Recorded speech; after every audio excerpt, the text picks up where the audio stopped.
vont commencer à te demander comment est-ce qu'on achète cela. Maintenant, leçon de marketing opérationnel. Comment est-ce que tu dupliques le modèle? Comment tu fais en sorte que demain, ce soit plus toi qui sois à l'atelier?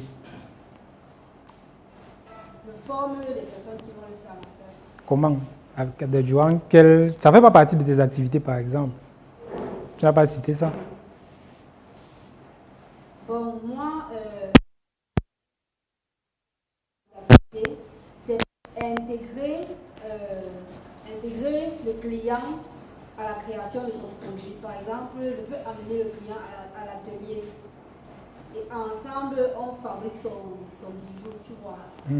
Et c'est à partir de là que je peux peut-être trouver une personne qui a... Est-ce que tu ne vois pas qu'il y a un problème dans ta stratégie?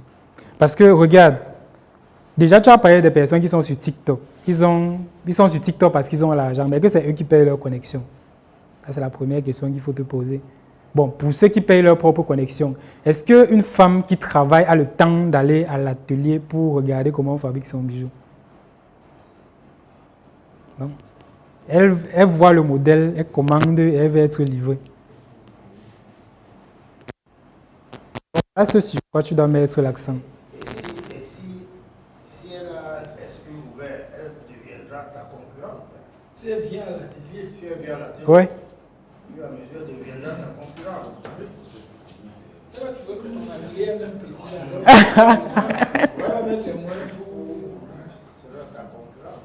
Il faut faire attention. Donc, ce sur quoi tu dois mettre l'accent, c'est sur la valeur perçue. C'est-à-dire qu'avant d'acheter, les gens doivent déjà connaître la marque. Ils doivent être à l'aise avec la... C'est-à-dire que tu vas communiquer dessus, tu vas montrer comment tu portes les bijoux au quotidien. Donc, quand on te regarde d'abord, on doit voir quelqu'un qui, non seulement aime les bijoux, mais sait porter les bijoux. Parce que tout le monde peut avoir les bijoux, mais tout le monde ne sait pas porter. Et les bijoux, hein, pas les bijoux que tu vas l'acheter. Oui. Et c'est pour ça qu'on va te suivre. Ensuite, les gens vont venir vers toi, non seulement parce que tu sais comment, c'est-à-dire en venant chez toi, ils vont te dire, moi j'ai besoin d'un bijou pour porter tel vêtement, ou bien pour tel type de cérémonie. Qu'est-ce que tu me recommandes? Moi j'ai besoin d'un bijou pour mes fiançailles. Qu'est-ce que tu me recommandes? Il y a certains qui ont... Souvent, les gens portent les bijoux et ça leur crée des problèmes de peau, les irritations. Pourquoi ça arrive d'abord? Donc, les gens doivent comprendre au travers de toi pour montrer que tu as l'expertise. Ils doivent comprendre au travers de toi pourquoi ça arrive et comment est-ce qu'ils peuvent éviter cela en achetant d'autres types de produits. Naturellement, ils vont les acheter chez toi. Maintenant, par qui? Là, ça va vraiment dépendre de toi. Parce que tous ceux qui vendent les bijoux ne sont pas forcément ceux qui fabriquent. Si tu veux vraiment être une fabricante, c'est que peut-être tu vas devoir laisser l'aspect commercial. Tu vas chercher les gens qui peuvent distribuer tes bijoux. Mais si c'est que tu vas avoir une marque, ça veut dire qu'à un moment donné, ce sera même plus toi qui vas fabriquer. Tu vas te concentrer sur la marque. Ça veut dire que les gens vont fabriquer leurs bijoux. Ils ne vont pas arriver à vendre. Ils vont venir te voir parce que tu as la marque. Ils mettent ta marque sur leurs bijoux et tu distribues au travers de ton réseau.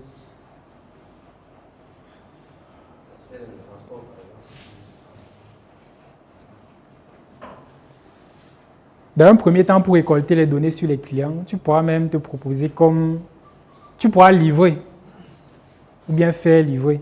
Mais si tu fais livrer, il faudra que la personne qui livre relève les données sur la personne chez qui elle a livré. C'est-à-dire âge, profil, quel est le type de maison, par exemple, dans lequel elle a livré. Ça veut dire qu'elle fait un certain type de travail. Donc voilà un ensemble de questions qui peuvent t'aider. Tu as d'autres questions? Incompréhension? Non, ça va peut-être après ta leçon passée. D'accord. On passe à Lino. Garçon d'abord. La question de savoir qui je suis ma propre marque. Ça repose sur moi. Déjà, à la base, je m'appelle Renaud Thierry-Niveau. Je suis étudiant en finance comptabilité, c'est qui ma finance comptabilité ISEC. Vous savez que c'est mes compétences en fait, les compétences que j'ai acquises autant durant mon formation que je vais mettre en premier sur le marché de l'emploi. Maintenant, comment est-ce que je vais le faire? Déjà, j'ai compris que dans le monde aujourd'hui, les entreprises ne recrutent plus un employé pour une seule tâche. On recrute un employé pour plusieurs tâches. Et dans mon parcours, à l'ESSEC, on a des bases en économie, en marketing, en gestion, en qualité, et j'en passe. Moi, je suis spécialisé dans la finance, la comptabilité. Juste que là, ce sont des compétences académiques que j'applique aussi sur le terrain. Mais en dehors de ça, sur le terrain aussi, je fais de l'audit, du contrôle de gestion et de la fiscalité. Ça fait que si par exemple, on va parler de mon entreprise, par rapport financier, j'aurai un global picture de l'entreprise, que ce soit sur le plan comptable, sur le plan financier et sur le plan contrôle interne et j'en passe. Tout ce qui a trait à la gestion en elle-même.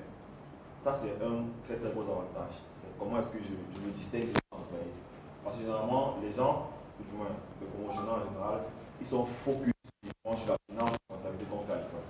Ils savent qu'en dehors de ça, en fait, il y a des compétences qu'on peut acquérir. En fait, on doit prendre en compte dans son parcours de formation.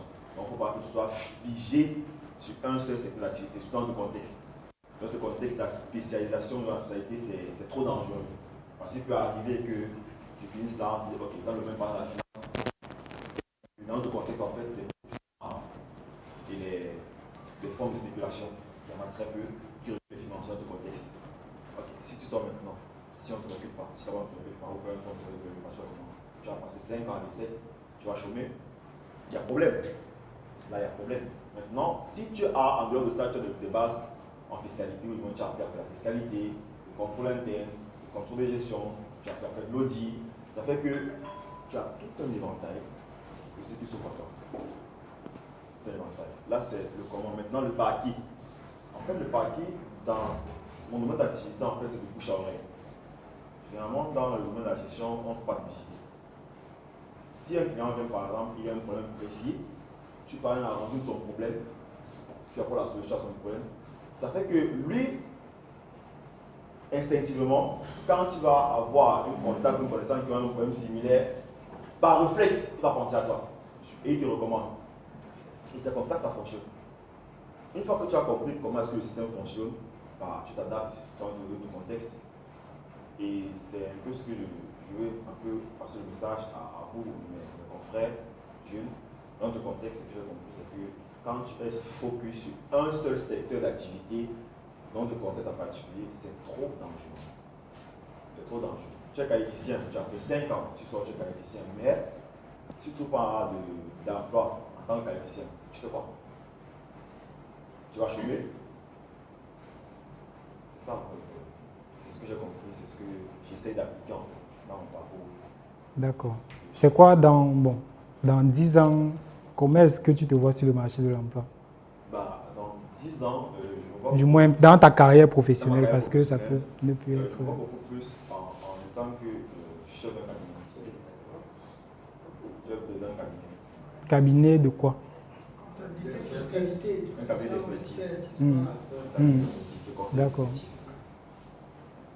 Et toutes les actions, bref, dans ce que tu as décrit, quelles sont les actions qui vont te mener jusqu'à cet objectif-là? En fait, il y a l'expérience. Oui. Plus tu touches des dossiers qui sont complexes, plus tu acquiers la compétence, l'expertise nécessaire. Maintenant, dans notre contexte, on a un contexte où c'est le diplôme qui prône. La diplômite en fait dans ce contexte. Ce qui fait donc que, par exemple, pour être ici et finir 5 ans à